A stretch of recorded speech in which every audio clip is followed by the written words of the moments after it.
আসসালামু আলাইকুম দর্শক, চলে আসলাম নতুন আরেকটি ভিডিও নিয়ে। দর্শক, আজকের ভিডিওটা কি বিষয় হতে যাচ্ছে আমি মনে করি এটা আমার চেয়ে ভালো আপনারাই কিন্তু জেনে গেছেন এবং এটা ফিক্সড হওয়ারই কথা ছিল।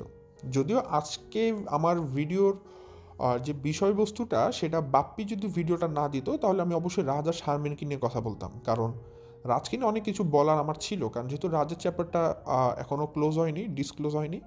সো রাজের চ্যাপ্টারে আমার এখন অনেকগুলো পেজ বাকি ছিল লেখার জন্য। সো তাকে নিয়ে কথা বলতাম, অনেকগুলো পয়েন্ট নোট করেছিলাম, কিন্তু এর মধ্যেই বাপ্পি তোকমা লাগিয়ে দিল। মানে কল্পনাও করিনি, মানে আমি হয়তো রোস্টিং করেছি, মুখে বলতাম, বাট হয়তো কোথাও না কোথাও মনের কোনো এক জায়গাতে হয়তো এই বিশ্বাসটা ছিল হয়তো বাপ্পি খুব সহজে এখন আর ইউটিউবে আসবে না, হয়তো মাস দুই এক হয়তো বিরতিতে যাবে। হ্যাঁ, আসবে, এটা কখনো ভাবিনি যে কোনো দিন ইউটিউবে আসবে না। একটু শিওর ছিলাম অবশ্যই সে ইউটিউবে আসবে, বাট সেটা হয়তো একটু লেংদি হবে, হয়তো সেটা 1 মাস কিংবা 2 মাস বা এরকম একটা বিরতির পর হয়তো বাপ্পি ইউটিউবে আসবে, এটা আমি মোটামুটি শিওর ছিলাম। কিন্তু হঠাৎ করে কালকে যখন বাপ্পির নোটিফিকেশান পাই, বিশ্বাস করুন দর্শক, আমি আহ, একদমই, মানে আমি এটার জন্য প্রস্তুতি ছিলাম না। আমি আসলে অবাক হয়েছি যে আসলে কি আমি সে সত্যি দেখছি, যে আসলে সত্যি দেখছি। মানে আমি তাদেরকে যতটুকু খারাপ ভেবেছিলাম, বাপ্পিকে যতটুকু কল্পনা করেছিলাম, আমি দেখছি তার চেয়ে তো শত শত কোটি গুণ তারা নিকৃষ্ট। কারণ অ্যাটলিস্ট এটা কখনো ভাবিনি যে নাজমা আন্টির মারা যাওয়ার 11 দিনের মাথায় বাপ্পি ভিডিও দিয়ে টাকা ইনকামের জন্য ব্যবস্থা শুরু করে দিবে। এটা আমি কখনো কল্পনা করিনি। হ্যাঁ, আসতো 1 মাস 1.5 মাস পর, এত আগে, এবং তা আবার ফাতেহার আগে। মানে বোঝাই যাচ্ছে আসলে টাকার প্রয়োজনটা কার বেশি, কে মায়ের শোকটা দ্রুত ভুলে গেছে, কে মাকে বেশি ভালোবাসতো, এই সমস্ত জিনিস দিয়ে কিন্তু প্রমাণ পাওয়া যাচ্ছে। তো যাই হোক দর্শক, আজকে বাপ্পি গতকালকে ভিডিওতে যতগুলো কথা বলেছে, যত টাইপের কথাবার্তা বলেছে, যেই যে ধরনের কথাগুলো বলেছে, এর মধ্যে অসংখ্য অসংখ্য মিথ্যা আছে, অসংখ্য মিথ্যা লুকিয়ে আছে। এই সবগুলো মিথ্যাকে আজকে আমি একত্রিত করেছি। এই সবগুলো মিথ্যা আজকে আমি আমার এক ভিডিওর মাধ্যমে আপনাদের সামনে তুলে ধরবো। আপনারা দেখতে পারবেন বাপ্পি কতটা ছলনাময়, কত টাইপের কথাবার্তা বলেছে, এবং বাপ্পির এই কথাগুলোর মাধ্যমে সে তার মাকে কতটুকু ভালোবাসে, এটারও একটা নমুনা আমি আপনাদেরকে কিন্তু দেখিয়ে দিব, আপনারা নিজেরাই দেখতে পারবেন। তো সব কিছু মিলিয়ে দর্শক, ঘটনা একটাই দাঁড়ায় যে বাপ্পি এখন সন্ন্যাসী সেজেছে। ঠিক আছে, সন্ন্যাসী সাজা মানে বুঝেন? সন্ন্যাসী সাজা মানে হচ্ছে গিয়ে বাপ্পি সাদা দাড়ি কামিয়ে, গোঁফ দাড়ি বানিয়ে তারপরে ভিডিও দিতে বসেছে। আচ্ছা, সে যাই হোক দর্শক, সেগুলো আমাদের বিষয় না। বিষয় হচ্ছে গতকালকে যেহেতু নাজমান্ডিকার পায়নি, বাপ্পি কিন্তু সুন্দর মতো তানকে নিয়ে বসে গিয়েছে ভাষণ দিতে। আচ্ছা, ভালো কথা, তানকে নিয়ে ভাষণ দিবে, কিন্তু সেই ভাষণের মধ্যে তানকে কিন্তু ঠিকমতো কথা বলতে দেওয়া হচ্ছিল না, তানকে অনেকবার থামিয়ে দেওয়া হচ্ছিল এবং তানকে থামিয়ে দেওয়া হয়েছে। ঠিক আছে, সো এখানে আসলে কতটুকু কি হয়েছে আমি সব কিছু ভিতরে মানে ভিডিওর ভিতরে ডিটেলস বলবো। সো আশা করি দর্শক পুরো ভিডিওর সাথে আমার থাকবেন এবং যতটুকু ইনফরমেশন আপনাদেরকে মানে দিতে চাই সব কিছু নিয়ে যাবেন। সো দর্শক, বেশি কথা না বাড়িয়ে চলুন শুরু করা যাক আমার আজকের ভিডিও শুধু বলে রাখি, আপনারা যারা নতুন এখন পর্যন্ত আমার চ্যানেলকে সাবস্ক্রাইব করেনি অবশ্যই করে দিবেন, আর যারা ভিডিওটা দেখছেন লাইক দিয়ে ভিডিও দেখা শুরু করবেন। দর্শক, আমি আমার ভিডিওর মূল কথা শুরু করে দেই। ভিডিও শুরুতে দর্শক, আমি আসলে যেহেতু আজকে অনেকগুলো কথা আছে, আমি বেশি ডিলে করব না, চেষ্টা করব জাস্ট পয়েন্ট আকারে সবগুলো কথা একটা সামারাইজ করে কনসাইজ আকারে নিয়ে আসার জন্য।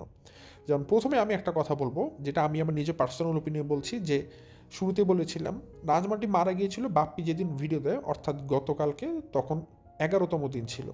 তো 11তম দিনের মাথায় বাপ্পি আসলে তার উপোস ভেঙে ফেলেছে। উপোস মানে হচ্ছে ভিডিও না দেওয়ার উপোস, যে সে কতদিন ভিডিও না দিয়ে থাকতে পারে। ওইদিকে ফাতেহাও দিচ্ছে না, এদিকে বাপ্পিও দিচ্ছে না। তো বাপ্পি আসলে আর থাকতে পারে, মানে উপোস থাকতে পারেনি, তা সে হাঁপিয়ে গেছে। সে এখন তানকে নিয়ে ভিডিও দিতে বসে গেছে, কারণ 10 দিন সে ভিডিও দেয়নি, তো 11তম দিনেও দিবে না, এটা তো আর হতে পারে না। এই জন্য গতকালকে বাপ্পি ভিডিও দিতে বসেছে এবং এক ধাপে দেখবেন প্রায় 2 লক্ষের কাছাকাছি ভিউ হয়ে গেছে। মানে সে গত 10 দিনে যে পরিমাণ ভিডিও দেয়নি, যদি প্রতি 10 দিনে প্রতিদিন তার 20,000 করে ভিউ হয়, 10 দিনে কিন্তু 2 লক্ষ ভিউ হয়। মানে সে গতকালকে তার ওই এক ভিডিও দিয়ে সে 2 লক্ষ ভিউ কামিয়ে নিয়েছে, মানে তার একবারে 10 দিনের ভিউ হয়ে গেছে। এবং চিন্তা করুন, সে তার মায়ের মৃত্যুর ভিডিও দিয়ে সেটা থেকে ইনকাম করছে।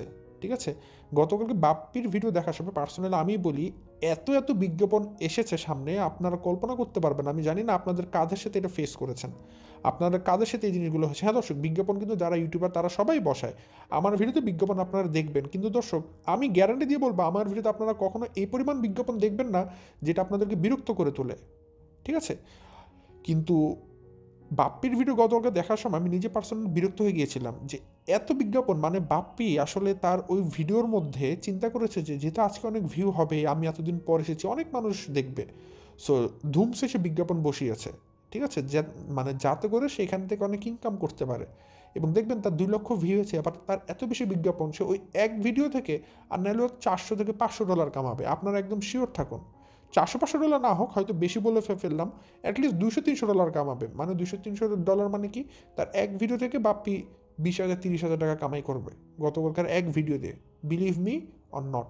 তো আমার কথা, বাপ্পি তার মাকে যদি এত ভালোবাসে, মায়ের প্রতি এত শোক থাকে, তাহলে ঠিক আছে ভাই, আপনি জাস্ট আপনি এতিম হয়েছেন এটা জানাতে তো এসেছেন, ডিক্লেয়ার করতে এসেছেন, ডিক্লেয়ার করেন, ভিডিওতে অ্যাডগুলো না বসান, অ্যাটলিস্ট আপনার মাকে সম্মান দিন যে হ্যাঁ আমার মা মারা গেছে, এটা যেহেতু জানাচ্ছি। আজকের ভিডিওতে ধুমধারাক্কা নাচ গানের মানে বিজ্ঞাপন না আসলে তো হয়, বিজ্ঞাপন কেন বসাতে গেলেন? বিজ্ঞাপন বসিয়ে তো আপনি বুঝিয়ে দিলেন যে আপনার মোটিভটা কী। নিজের মায়ের মৃত্যুর সংবাদ দিয়ে আপনি বিজ্ঞাপন দিয়ে ইনকাম করছেন, তাহলে শোকটা কোন জায়গাতে আপনার বেশি সেটা আমরা সবাই বুঝতে পেরেছি। মায়ের মৃত্যুর শোকটা বেশি, নাকি এতদিন ভিডিও দিতে না পেরে শোক পেয়েছেন এটা বেশি? সো দর্শক, আমি এই জিনিসটা শুরুতে জাস্ট একটু আপনাদেরকে বললাম যে 11 দিন বাপ্পি উপোস থেকেছে, এখন আর পারিনি, এখন তো ইনকাম করতে হবে, সো সে চলে এসেছে, ঠিক আছে। এবং এবার তো আর নাজমান্ডিকে বসাতে পারিনি, নাজমান্ডি তো নেই, সো তানকে বসিয়েছে সাফাই গাওয়ানোর জন্য, তান বাচ্চাটাকে পাশে বসিয়েছে। যাই হোক, সো আমি একটা একটা করে পয়েন্ট শুরু করি। প্রথমে একটা পয়েন্ট আমি এটা বললাম আমার জায়গা থেকে, দেন 2 নম্বর পয়েন্ট আমি বলবো, বাপ্পি গতকালকে কথা বলেছে, খুব নম্রভাবে কথা বলছে। প্রথমে তার চেহারাটা দেখে আমি ভয় পেয়েছি, এটা কি বাপ্পি নাকি, চেহারাটা একদম মানে সন্ন্যাসীদের মতো সাদা দাড়ি গোফ নিয়ে বসেছে। তো বুঝতে পারলাম এটা আসলে একটা মানে এটা একটা চালাকি, এটা একটা চতুরতা আপনাদেরকে বোঝানোর জন্য যে আমি আমার মায়ের মৃত্যু শিখে এতটাই কাতর, আমি দাড়ি কামানোরও সময় পাইনি। এবং চেহারাটা এমনভাবে নিয়ে এসেছে যে সাদা দাড়ি গোফ দাড়ি নেই, এভাবে করে আনার জন্য যেটা হয়েছে, আপনাদের হয়তো বাপ্পিকে দেখলে একটা মায়া লাগবে যে না, মানুষটার অবস্থাটা কেমন হচ্ছে, চেহারাটা কেমন শুকিয়ে গেছে, কেমন রোগা রোগা দেখাচ্ছে। এই চেহারাটার জন্য কিন্তু বাপ্পি একটা আলাদা সিম্প্যাথি পাবে। তো এই সন্ন্যাসী সাজারও এটা একটা বুদ্ধি ছিল যে আমি সন্ন্যাসী সাজলে আমাকে একটা ভালো মানে একটু সিম্প্যাথি গেইন করতে একটু ইজি হবে। এটা একটা বাপ্পির চালাকি বুদ্ধি ছিল আর কি, চিকন বুদ্ধির মধ্যে একটা। তো বাপ্পি তার ভিডিওতে বলছিল জন্ম মৃত্যু এগুলো তো আল্লাহর হাতে, তাই না? এটা অবশ্যই, জন্ম মৃত্যু বিয়ে এগুলো কিন্তু আমাদের হাতে না দর্শক, আমরা খালি এগুলো একটা উসিলা, আল্লাহ আমাদেরকে এগুলোর জায়গাতে মানে পৌঁছে দেয়। তো এগুলো আল্লাহর কাছে থাকে, কিছু জিনিস আমাদের হাতে কখনোই থাকে না। জন্ম মৃত্যু বিয়ে এটা একদম স্পেসিফিক আল্লাহ নিজের হাতে রেখেছে, কোন সময়কার জন্ম হবে, কোন সময়কার মৃত্যু হবে এবং কোন সময়কার বিয়ে হবে, এটা আল্লাহ নির্ধারণ করে দিয়েছে, ঠিক আছে। তো সেই ক্ষেত্রে বাপ্পি যেটা বলেছে সেটা অবশ্যই রাইট, এই কথাতে আমি কোনো দোষ দেখছি না। কিন্তু আমার কথা, আমাদের নবী সাল্লাল্লাহু আলাইহি ওয়াসাল্লাম সাথে কিন্তু এটাও বলেছে যে আমরা যখন রোগাক্রান্ত হব আমরা যেন চিকিৎসা করে, এবং চিকিৎসা করা এটা একটা সুন্নত।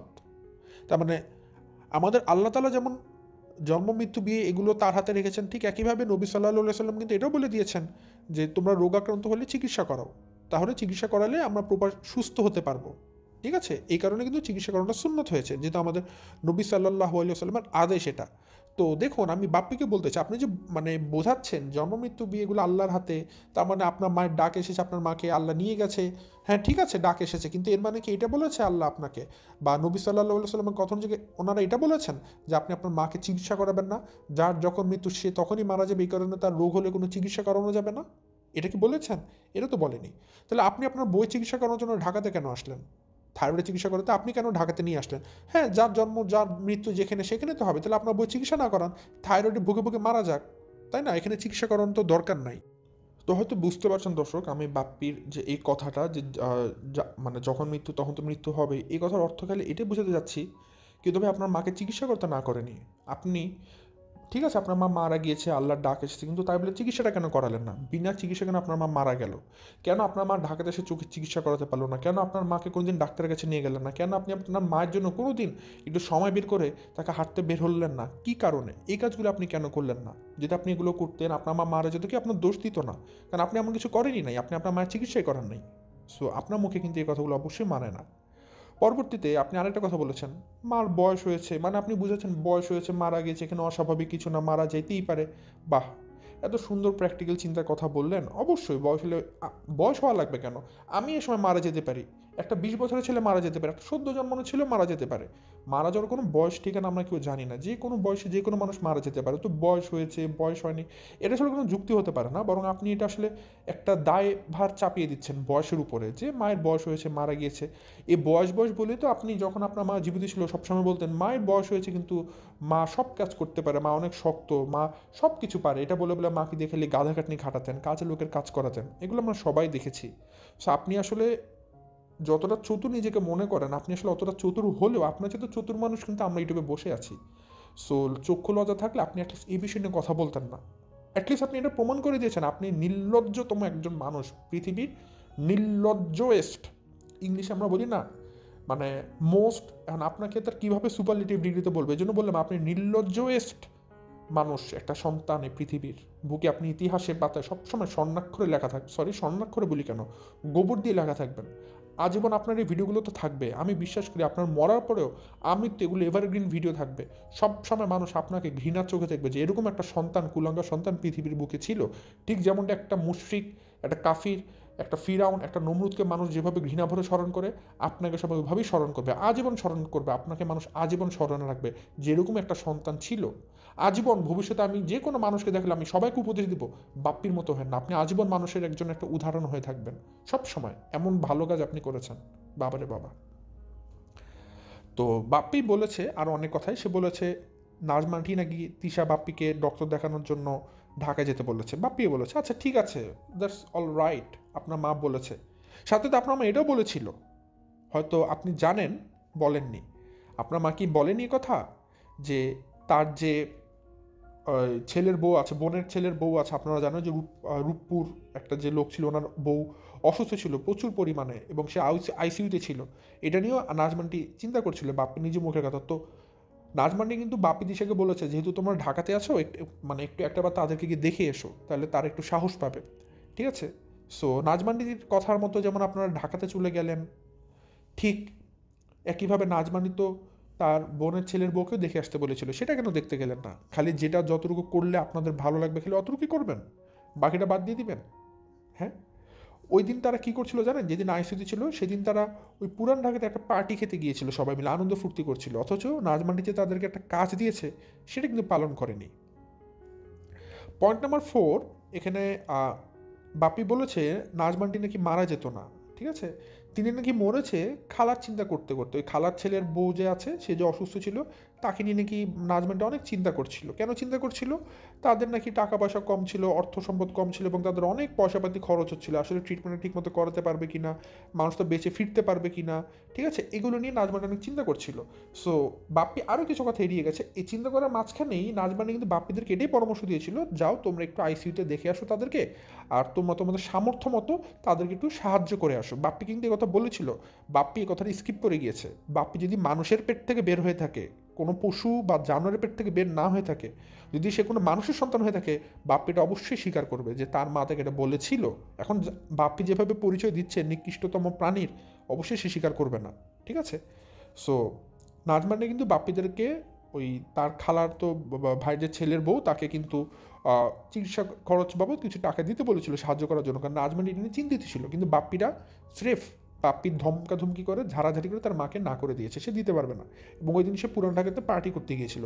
তো ওই সময় কিন্তু বাপ্পি যখন তার মায়ের সাথে দুর্ব্যবহার করে, এরপরে কিন্তু নাজমানটি কিছুটা সিক বোধ করে, কারণ সে এমনিতে চিন্তিত ছিল যে কিভাবে কি হবে, উপর দিয়ে বাপ্পির এরকম খারাপ ব্যবহার, বাপ্পি না করে দিয়েছে, তিশা টাকা দিতে দিবে না। তো এগুলো নিয়ে কিন্তু নাজমানটি আরও বেশি ডিপ্রেশনে চলে যায়, আরও বেশি অসুস্থর দিকে সে পড়ে যায়।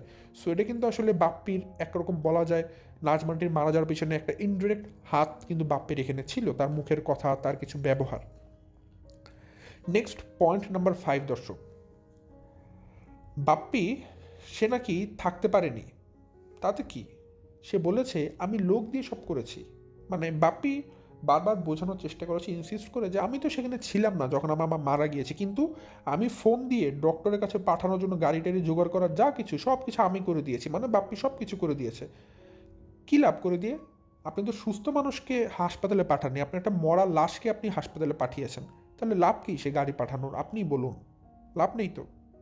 ঠিক আছে, ওই দিক থেকে তান বলছিল নাজমা আন্টি নাকি ব্যথা সহ্য করতে না পেরে মানে বাপ্পিকে ফোন দিতে বলেছিল। দেখুন বাপ্পি কত বড় মিথ্যা কথা বলেছে। বাপ্পি নাকি নিজে ফোন টোন দিয়ে বলেছে এটা এটা করো, আর ওইদিকে নাজমা আন্টি কিন্তু নিজের ব্যথা সহ্য করতে না পারে তানকে বলেছিল যে একে ফোন দাও বা ওকে ফোন দাও বা আমাকে হাসপাতালে নেওয়ার ব্যবস্থা করো। বাপ্পি কিন্তু এখানে কিছুই করেনি, বাট এখানে ক্রেডিট দিচ্ছে কিন্তু।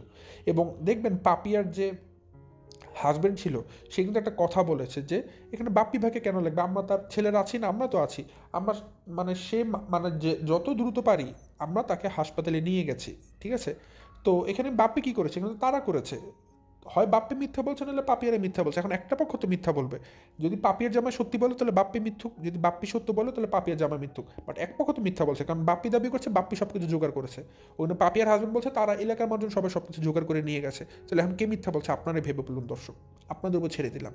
সো বাপ্পি আর কত মিথ্যা বলবে নিজেকে সাফাই দেওয়ার জন্য? মানে সে এখন পাগলা কুকুর হয়ে গেছে ভিডিও দিয়ে টাকা ইনকাম করার জন্য। নিজের মায়ের মৃত্যুর ভিডিও দিয়েও একটা ছেলে যেভাবে ইনকাম করতে পারে আমি কখনো ভাবতে পারিনি। এবং আমি মনে করি বাপ্পি এ যাবৎকালে সবচেয়ে বেশি বিজ্ঞাপন বসিয়েছে গতকালকের ভিডিওতে, যেটা অকল্পনীয়। প্রত্যেক মিনিটে মিনিটে দেখে বিজ্ঞাপন আসছিল, অকল্পনীয় অকল্পনীয়। পয়েন্ট নাম্বার 6, মানে এই কথাটা আসলে আমার বলতে কেমন লাগছে, বাট আই এম বাউন্ড, মানে আমি বলতে বাধ্য এটা, যে বাপ্পি কিন্তু বারবার একটা কথা বলছে যে আমি ভিডিওগুলো সব দেখেছি। হ্যাঁ, যে মানে তান কিন্তু তানের কাছ থেকে জানতে চাওয়া হয়েছিল যে কীভাবে নাজমানটি মারা গিয়েছে, শেষ সময়ের অবস্থাগুলো যদি বা না তান ওই সময় একদম স্ট্যান্ড বাই ছিল নাজমানটির সাথে।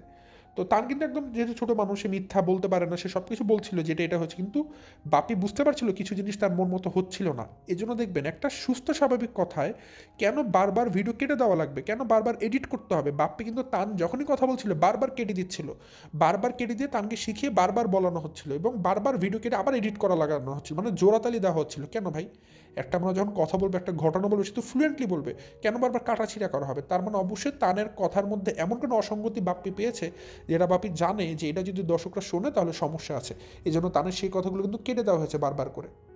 এবং হয়তো এখানে কিছু মানুষ, এখানে আপনারা বলছেন তানকে হাত চাপ প্রয়োগ করার কথা, ইশারা, এটা দর্শক আমার চোখে পড়েনি। সো যেটা চোখে পড়েনি আমি বলবো না, করতেও পারে নাও পারে, বাট যেটা বাস্তবে হয়েছে তানকে কথা বলতে দেওয়া হয়নি। তান যখনই কথা বলতে যেত বা কিছু বলতে চাইতো তার ভিতরের মনের কথা বাপ্পি থেকে থামিয়ে দিত, এটা স্পষ্টভাবে দেখা গিয়েছে।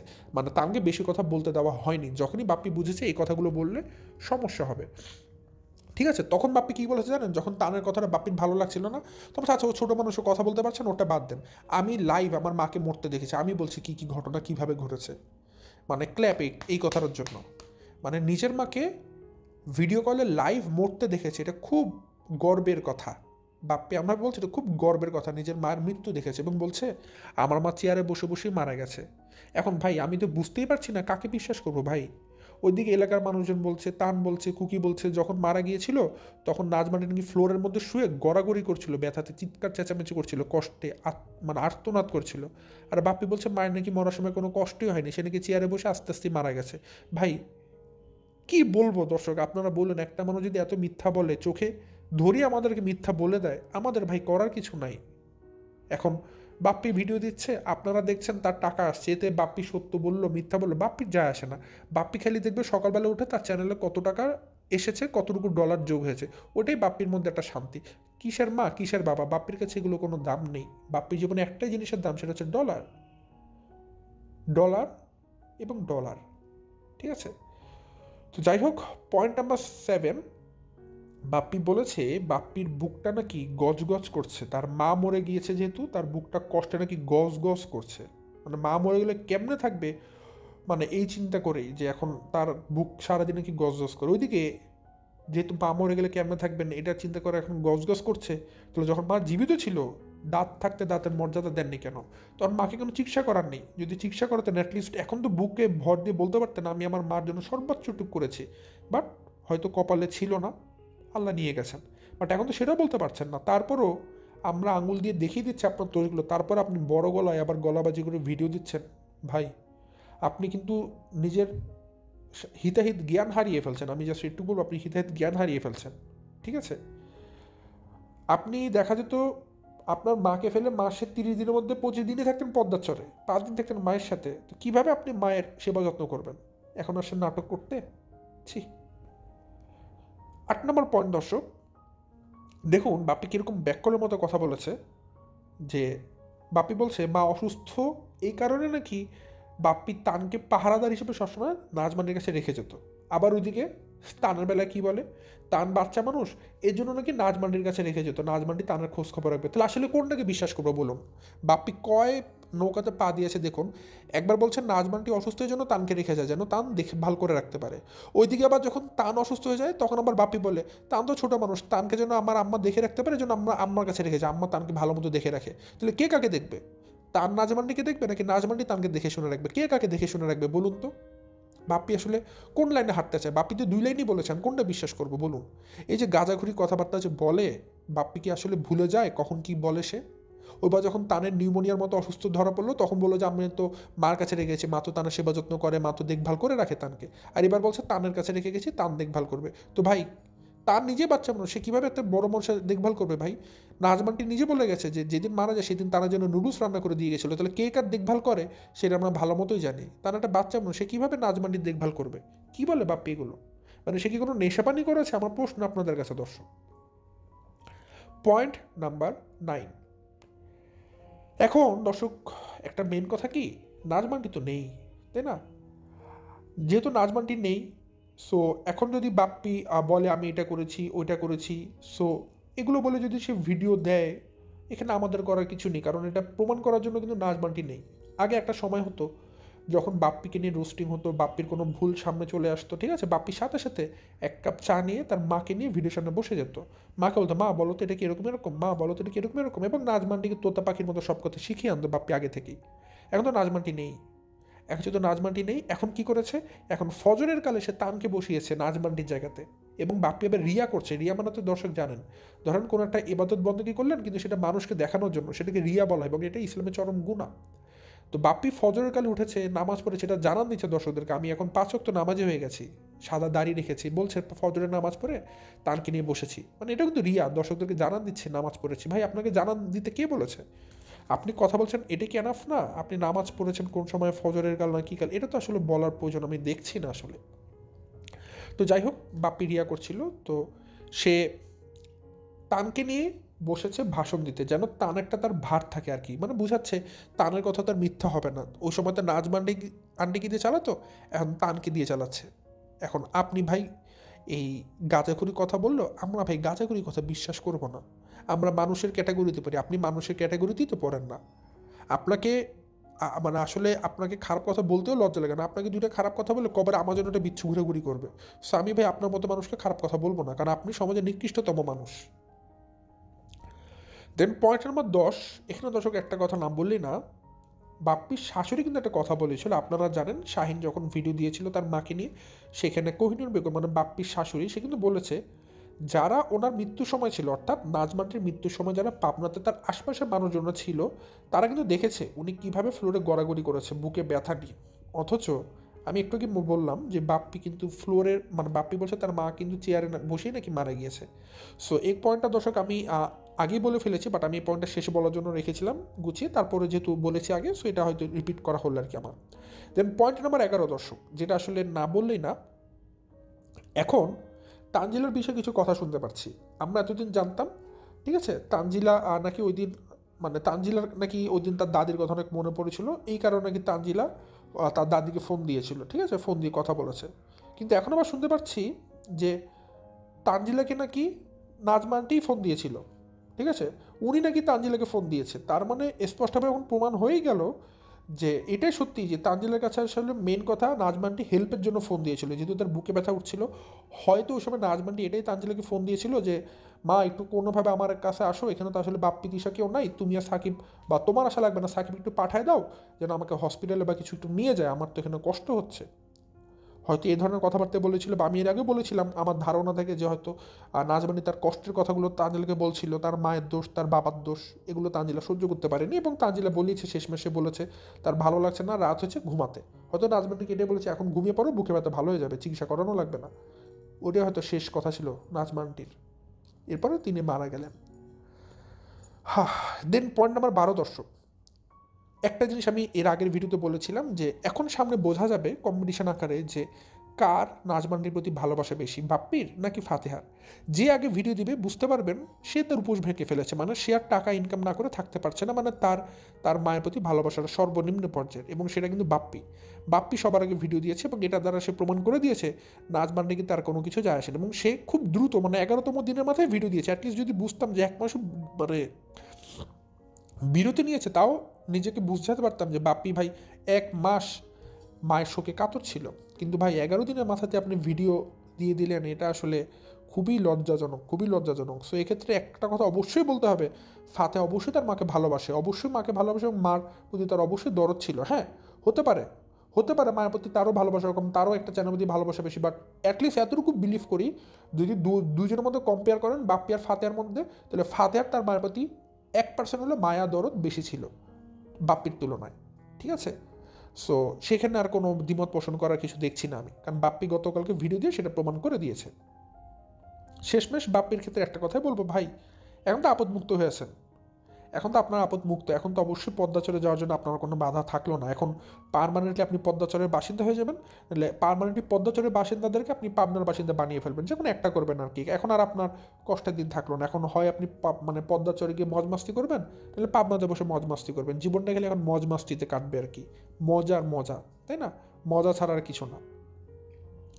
দেন দর্শক, মানে last but not the least, আমি পয়েন্ট নাম্বার 13তে কিছু কথা বলবো। ঠিক আছে, মানে নাজমান্ডি নাকি বাপ্পির কাছে সব কিছু লুকিয়ে বলতো যে আমি না থাকলে বাপ্পির কী হবে, মা হারানোর ব্যথা নাকি ও শেষ, মানে জিনিসটা বাপ্পি বোঝানোর চেষ্টা করেছে যে তার মা নাকি সবসময় এলাকা মানুষজনের কাছে বলতো যে আমি না থাকলে আমার সন্তানের কী হবে, বাপ্পির কী হবে, মানে বাপ্পি বুঝাচ্ছে তার মা তাকে অনেক ভালোবাসতো। হ্যাঁ অবশ্যই নাজমান্ডি আপনাকে অনেক ভালোবাসতো, এটা বোঝানোর কিছু না, এটা আমরা নিজেরা দেখেছি, কিন্তু ভালোবাসলে কী হবে, ভুল জায়গায় ভালোবাসে তো লাভ নেই। নাজমান্ডি একটা ভুল সন্তান জন্ম দিয়েছে, একটা ভুল সন্তানকে ভালোবাসছিল, যেটা নাজমান্ডির আসলে ঠিক হয়নি। নাজমান্ডি আপনার মতো কুলাঙ্গের সন্তান জন্ম দিয়ে হারের মানে পস্তাইছে। সো আপনার মতো সন্তানকে ভালোবাসারও তার জন্য আমি মনে করি একটা মানে পোড়া কপাল ছিল যে আপনার মতো সন্তানকে সে ভালোবেসেছে। যে ছেলে মানে 12 মাসে 11 মাসই থাকে পদ্মাচরের শ্বশুরবাড়ি, সে নাকি আবার তার মা না থাকলে তার কলিজা গজ করে, সে কিভাবে থাকবে মা ছাড়া, তাই না? আপনি তো মা ছাড়াই 12 মাসের মধ্যে 11 মাস থাকেন পদ্মাচরে, তাহলে 12 মাসের মধ্যে 11 মাস যে মা ছাড়া থাকে, সে যদি আজীবনই মা ছাড়া থাকে সমস্যা কী? আপনি যে 11 মাস মানে 11 মাস পদ্মাচরে থাকলেন, 1 মাস পাবনাতে থাকলেন, সে 1 মাসের মধ্যেই বা আপনি কয়দিন মার কাছে যান? ওই 1 মাসের মধ্যে 30 দিনের মধ্যে 30 দিনই থাকেন দোতলার ঘরে, আলাদা করে দিয়েছেন আপনার মাকে। এই যে শেষ মুহূর্তে আপনি যে আপনার মাকে আলাদা করে দিলেন, দোতলা ঘর করে আপনার মার জন্য দোতলাতে কোনো রুম তৈরি করলেন না, তারপর দিন শেষে একসাথে রান্না করে খেতেন আপনার মায়ের সাথে, সেই রান্নাটা আলাদা করে দিলেন যে নাজমানি তার মতো আলাদা রান্না করবে, তিশা তার মতো আলাদা রান্না করবে। এই যে একটা বুড়া মানুষের সাথে এই যে বৈষম্যটা করলেন আলাদা রান্না করার, এটাও কি ঠিক করেছেন আপনি? এই কাজটা করে কিন্তু আপনি আপনার মায়ের মনে শেষ মুহূর্তে দুঃখ দিয়েছিলেন। এমন অনেকগুলো দিন দেখেছিলাম যে আপনাদের বাসায় অনেক ভালো রান্না করা হয়েছিল, নাজমান্ডি হয়তো কোনো একটা কাজে আপনাদের দোতলা ঘরে এসেছে, আপনি খাচ্ছেন বড় বড় মাছের মাথা দিয়ে, বড় বড় মুরগির রান দিয়ে, কিন্তু একটাবার আপনি আপনার মাকে বললেন না যে আম্মা, যেটা এত কষ্ট করে দোতলাতে এসেছই, একটু বসো আমাদের সাথে খাও, খেতে বসে যাও। একটাবারও কোনো দিন বলেনি। তানজিলার ভিডিওতে দেখা গিয়েছে, তিশার ভিডিওতে দেখা গিয়েছে, অ্যাটলিস্ট শেষমেশ সালমানের মায়ের ভিডিওতে দেখা গিয়েছে যে আপনার মা এসেছিল, আপনাদের খাবার ভর্তি ছিল টেবিলটা, কিন্তু আপনি একটাবার আপনার মাকে বললেন যে মা তুমি খেতে বসো, একটাবারও বললেন না। তাহলে কী হবে আপনার মতো ছেলে দিয়ে? আপনার মা যখন জীবিত ছিল তখন আপনি আপনার মায়ের কোনো কদর করেননি, মায়ের কোনো সেবা যত্ন করেননি, মাকে কোনো চিকিৎসা করেননি, মাকে ডাক্তারের কাছে নিয়ে যাননি, মাকে কোনো ভালো মন্দ খাবার খাওয়াননি, মাকে দিয়ে বস্তাটা নিয়েছেন, মাকে দিয়ে বাজার করিয়েছেন, মায়ের পেনশনের টাকা দিয়ে আপনি বাজার খরচ করে খাইয়েছেন, মাকে কোনো দিন শাড়ি কাপড় কিনে দেননি, মায়ের কখনো প্রশ্ন করেননি মা তোমার কী লাগবে, মাকে দোতলাতে উঠে না উঠে নিচতলাতে ফেলে রেখেছেন, মায়ের জন্য দোতলাতে কোনো ঘরের ব্যবস্থা করেননি। আপনাকে নিয়ে হাজার শত অভিযোগ আপনার মাকে নিয়ে করা যাবে, সেই আপনি কিভাবে আপনার মাকে নিয়ে আবার এখানে কাউন্টার দিতে বসেছেন আপনার নিজের হয়ে নিজেই? আমি তো বুঝলাম না আসলে আপনি যতগুলো কথা বলছেন, আপনি কি সজ্ঞানে বলছেন, নাকি আসলে এই ভিডিওটা দেওয়ার আগে আপনি আগে আসলে কিছু পান করে এসেছেন? এটা একটু কষ্ট করে জানালে ভালো হয়, কারণ আমার মনে হচ্ছে আপনি হয়তো এই ভিডিওটা করার আগে কিছু খেয়ে এসেছেন, আমার কাছে এটা মনে হচ্ছে। এবং আপনার চেহারার মধ্যে যে একটা ছাপ পড়ে গেছে না, এই যে একটা মানে একটা ইনোসেন্ট লুক করেছেন, একটা সাদা গোফ গজিয়ে, বিয়ার্ড মানে দাড়ি গজিয়ে বোঝাচ্ছেন আমি এখন সন্ন্যাসী হয়ে গেছি, মায়ের শোকে কাতর হয়ে গেছি। আপনাকে দেখেছিলাম সেদিন মায়ের খাটিয়াটা কাঁধের মধ্যে নিয়ে কিভাবে পাগলা কুত্তার মতো দৌড়াচ্ছিলেন, যে কিভাবে কত আগে মাকে কবর দিয়ে আসা যায়, সবাই দেখেছিলাম। শাহিন যদিও সেই ভিডিওটা হাইড করে দিয়েছে, আপনাকে ওই দিন সবাই যদি দেখতো ওই ভিডিওটা, অনেকেই মিস করেছেন আমি জানি, মানে বাপ্পি যেভাবে মানে পাগলা দৌড় দিয়েছে খাটিয়াটা নিয়ে, আপনারা কল্পনা করতে পারবেন না যে বাপ্পি অপেক্ষাতেই ছিল এই দিনটা যে কিভাবে কবে মা যাবেন আমি তাকে দাফন করে আসবো। বাপ্পির এতদিন পর সে আপদটা দূর হয়েছে। এখন আর বাপ্পিকে তার বউ আর মায়ের মধ্যে কাউকে বেছে নিতে হবে না। এখন সবসময় বাপ্পির লাইফ জুড়েই খালি তার বউ থাকবে। এখন আর বাপ্পির কোনো কষ্ট হবে না, বউ বড় না মা বড়, বউকে আগে দেখবো না মাকে আগে দেখবে, এখন সব কিছুই তার বউ আগে পাবে। ঘরের চাবিটা সে তার বউকে তুলে দিবে। সো এই বাপ্পি আবার ভাষণ দিতে এসেছে। আপনারা বলুন দর্শক, এই চাইতে নির্লজ্জতা আর কি হতে পারে? সো যাক দর্শক, বেশি কথা আর বাড়াবো না, আজকের ভিডিওটা এই পর্যন্তই। আজ এখান থেকে বিদায় নিচ্ছি। সবাই ভালো থাকবেন, সুস্থ থাকবেন। আসসালামু আলাইকুম।